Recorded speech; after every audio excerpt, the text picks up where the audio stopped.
यह कहानी है आत्माओं का खंडहर किले के बारे में। बहुत पहले की बात है। अमन नाम का एक नौजवान लड़का था। वह गांव में ही अपने परिवार के साथ रहता था। अमन पढ़ाई में बहुत अच्छा था, पर गांव के स्कूल में उसकी पढ़ाई अच्छे से नहीं हो पाती थी, इसलिए वह अपनी पढ़ाई और अच्छे से करने के लिए शहर चला गया।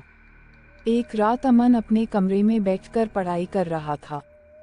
तभी अचानक चारों तरफ से घनघोर आंधी और तूफान आ गया, और वो रात एक डरावनी और तूफानी रात बन गई। अमन को ऐसा मंजर देखकर थोड़ा डर लगने लगा, और वह अपनी पढ़ाई बंद करके बेड में सोने चला गया। डर से उसे याद आया कि उसके रिश्तेदार का एक छोटा सा घर शहर से थोड़ी दूर पर है, लेकिन उसमें कोई नहीं रहता था और वहाँ भूतों का वास हो गया था। इसलिए वहाँ डर के मारे कोई भी नहीं जाता था। तो उसने खुद से वादा किया कि वह भूतों से कभी नहीं डरेगा। दूसरे दिन अमन अपने दोस्तों के साथ शहर से बाहर एक खंडहर किले में घूमने के लिए गया। वह एक आत्माओं का खंडहर किला था। उस खंडहर किले के अंदर एक छोटा था घर बना हुआ था। कहा जाता था कि उस घर में आत्माओं का वास है। वहाँ के लोग बताते हैं कि जब दुश्मन सैनिकों ने उस किले में हमला किया था, तो वहाँ की औरतें उस घर में छुप गई थी। दुश्मन सैनिकों ने उन सारी औरतों को उस घर में जिंदा जला दिया था।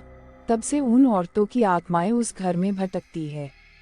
जो भी उस किले में घूमने के लिए जाते हैं वह बाहर से ही किले में घूमते हैं, कोई भी उस घर के अंदर नहीं जाता।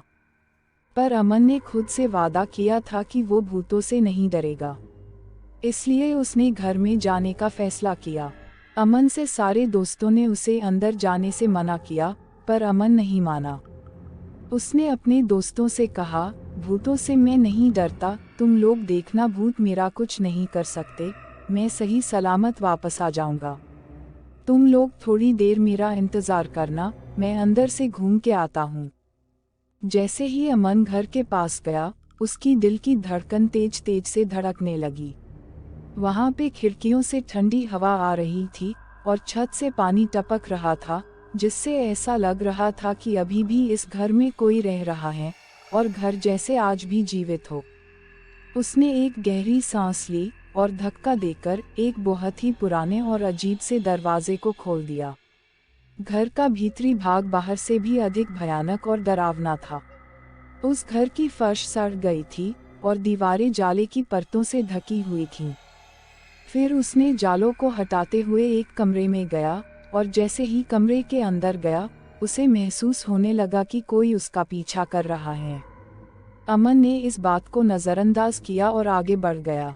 अचानक उसे अपने पीछे एक धीमी सी आवाज़ सुनाई दी। उसने इधर उधर देखा, लेकिन उसे कुछ भी नहीं दिखा। उसने खुद से ही कहा कि शायद यह सिर्फ मेरा डर है, और फिर आगे बढ़ गया। लेकिन अब वो आवाज़ें उसे लगातार सुनाई देने लगी। अब उसे अपने पीछे किसी के होने का एहसास हुआ। उसे लगने लगा कि कोई तो है जो मेरा पीछा कर रहा है, और वो समझ गया कि वह उस घर में अकेला नहीं है। अमन ने अपने मन में सोच लिया कि अब मैं यहाँ से नहीं भागा तो मैं शायद जिंदा भी नहीं रहूँगा। उसने धीरे से भागने के लिए पीछे मुड़ा तो देखा कि दरवाज़ा बंद हो चुका था और वो बुरी तरह से फंस गया था। घबराकर उसने दूसरा रास्ता खोजा, लेकिन कोई फायदा नहीं हुआ, क्योंकि घर के सारे दरवाजे और खिड़कियां बंद हो गई थी। अमन महसूस कर रहा था कि कोई उसके नज़दीक आ रहा है, और हवा हर कदम के साथ ठंडी होती जा रही है। फिर उसने देखा कि थोड़ी ही देर में एक डरावनी औरत उसके सामने आ गई। उसके सफ़ेद बाल, आंखों से खून के आंसू बह रहे थे, और लंबे लंबे दांत, और चेहरा एकदम पीला पड़ा हुआ था, और उसकी आंखें बदले की भावना से जल रही थीं। वह चुड़ैल अमन की ओर बढ़ी, और वो अपना हाथ उसके छाती पर फेरते हुए उसके कान में धीरे से बोली, तुम्हें यहाँ कभी नहीं आना चाहिए था, अब तुम वापस कभी नहीं जाओगे। और इतना बोलकर अमन का गला पकड़कर मार दिया, और उसके शरीर के बहुत ही बुरी तरह से टुकड़े टुकड़े कर दिए, और साथ ही अमन इस दुनिया से चला गया। अमन के दोस्त बाहर उसका इंतजार कर रहे थे। काफ़ी समय बीत जाने के बाद भी जब अमन वापस नहीं आया, तो उसके दोस्त समझ गए कि अमन अब कभी वापस नहीं आएगा। अमन के दोस्तों ने उसके घर वालों को फ़ोन करके ये सारी बात बताई। घर वाले उस जगह पर पहुंचे, पर वहां पास में रहने वाले लोगों ने किसी को अंदर नहीं जाने दिया और उस किले को भी उन्होंने हमेशा के लिए बंद कर दिया, ताकि अब दोबारा कोई गलती से भी उस किले के अंदर जा न सके। तो इस तरह से अमन का अंत हो गया और अब वो भूतिया किला भी हमेशा हमेशा के लिए बंद कर दिया गया। लेकिन आज भी वो किला भूतिया किला इस नाम से ही जाना जाता है। तो दोस्तों, उम्मीद है कि हमारी आज की ये कहानी आपको जरूर पसंद आई होगी। इस कहानी का अगला भाग देखने के लिए अपनी राय कमेंट बॉक्स में ज़रूर दें और इस कहानी का अगला भाग ज़रूर देखें, जो कि बहुत ही जल्द हम आपके लिए लेकर आएंगे।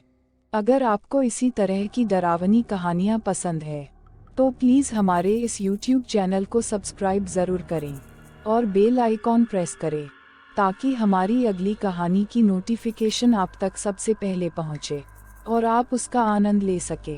तो दोस्तों, फिर मिलते हैं अगली कहानी के साथ। तब तक हमारी चैनल पर प्रसारित की गई सभी भूतिया कहानियों का आनंद ज़रूर ले और इस मिडनाइट जर्नी में हमारे साथ बने रहने के लिए चैनल को सब्सक्राइब ज़रूर करें। धन्यवाद।